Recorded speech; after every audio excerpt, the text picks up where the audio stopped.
Today we are summarizing the novel The Lord of the Flies by William Golding.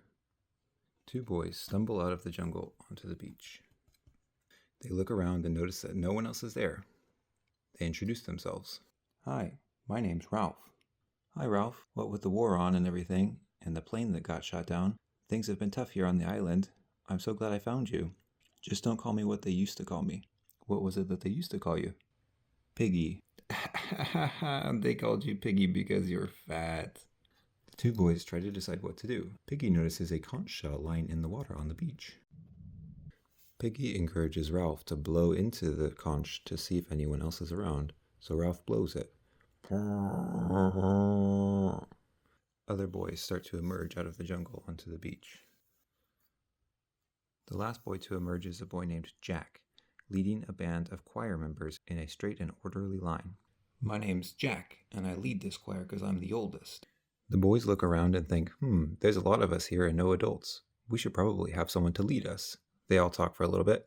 Jack makes it pretty clear that he would like to lead the group because he's already leading the choir members. But Ralph is big and strong and has the popular vote. So the boys all elect Ralph to lead them while they are stranded here on the island. Ralph sees that Jack is disappointed and throws him the boon of being the leader of the hunters to find meat for everyone to eat on the island. This wouldn't have been Jack's first choice, but he is appeased for the moment. The boys decide that exploration of the island is a good idea, so Jack and Ralph get together and pick a boy named Simon to come with them. Piggy wants to come too. Ralph gently but firmly rejects him, and the three boys go off together. The three boys climb to the top of the mountain to see what's around them. At the top of the mountain, the three boys look around and see that they are completely surrounded by water. They are truly on an island with no civilized life. It's like our own new world, Ralph says. We can do whatever we want, and no adults anywhere. On the way back down the mountain, the three boys encounter a wild boar in the jungle, caught in the thick underbrush. Jack pulls out his knife to kill it, but hesitates at the last second, and it escapes and runs away. Don't worry, you guys. I won't freeze next time. After they're done exploring, the three boys come back to the beach. Ralph uses the conch to signal all the boys to come for a meeting. All the boys gather around, and Ralph, Jack, and Simon tell them what they saw on top of the mountain. The boys explain that they didn't see anyone out there. If they want to ever get off this island, they're going to need to start thinking about getting rescued somehow. Hey, remember that pig we saw trapped in the underbrush? While we're waiting to be rescued, I could go out and hunt them for meat. It seems like everybody likes this idea of getting meat to eat. But then Piggy pipes up, We haven't seen any crashed boats or anything on this island. No one ever comes here. What if we're trapped here forever?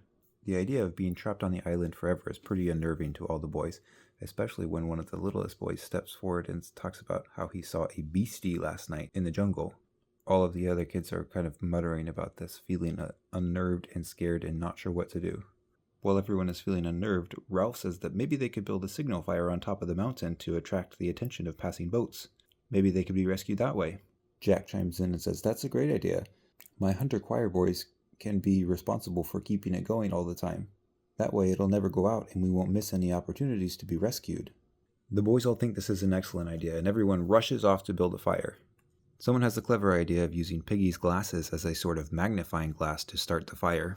In their excitement to get the signal fire going, the boys are overzealous and they accidentally set the whole jungle on fire. At first they are excited and think this is a good thing. Maybe passing ships will see a bigger fire. Until Piggy steps out and tells them that they need to be more careful. He also asks them where the littlest boy was, the one that warned them about the beastie. The last place I saw him is where that fire is right now. Where is he, everyone? Where's that little boy? A little time goes by on the island. Ralph starts to try and build shelters for the boys to sleep in. At the same time, Jack is off trying to catch that elusive wild pig. Jack comes back to the beach and the boys get into it a little bit. Everyone agreed we needed to build shelters, Ralph says. But then as soon as the hard work started, everyone went off to play on Splash on the beach and no one cares. What we really need is meat, but I can't catch those stinking pigs. Ralph tells Jack about his concern for the group as a whole. The little ones especially have been feeling scared and a lot of them have been having nightmares. Jack tells Ralph about his frustration with not being able to catch a pig. They're extremely elusive and he can never catch one. The bickering of the two boys intensifies. Ralph says Jack is only concerned about hunting and doesn't care about their real problems. Jack says that all they need is meat And if Ralph would just understand that, then things would be better. Well, if some of us were less concerned about catching wild pigs and actually doing some work around here, maybe things would be better.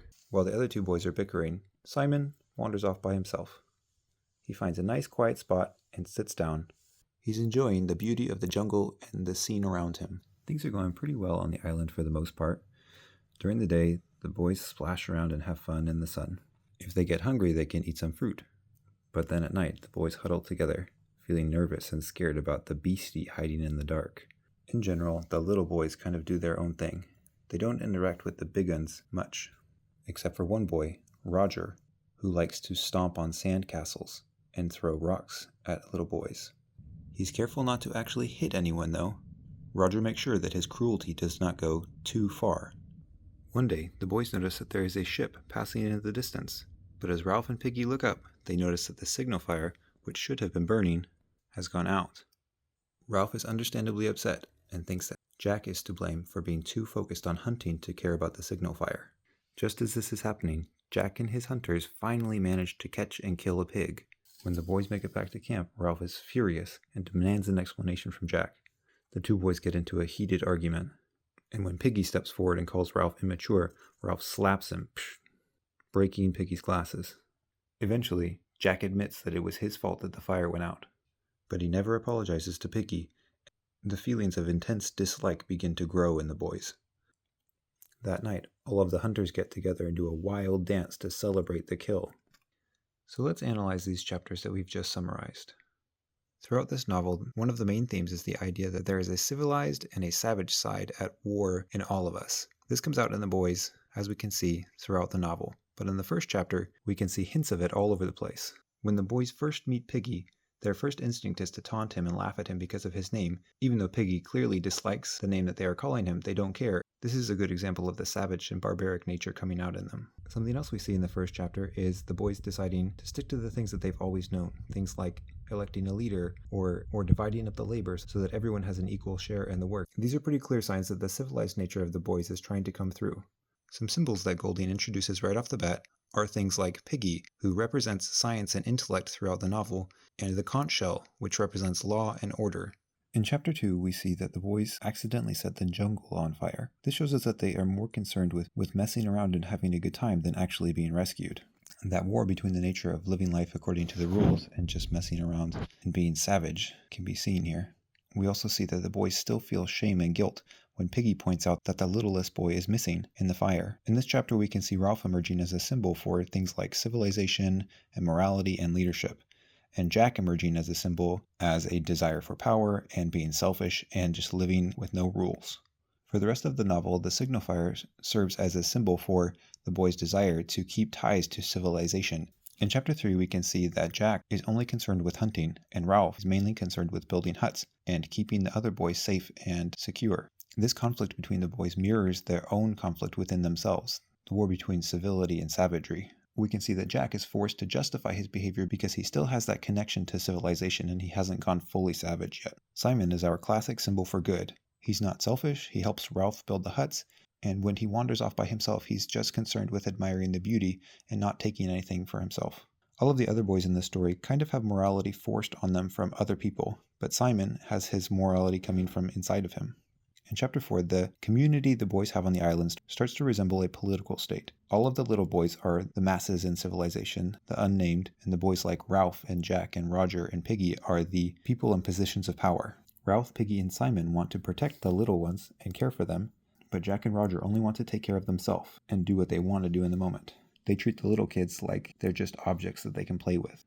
Again, we can see the signal fire connection to civilization. The fire almost goes out, which is symbolic of the boys losing their touch with civilization. Ralph is very angry because he's scared of that loss, but Jack doesn't care because he's descending into barbarism.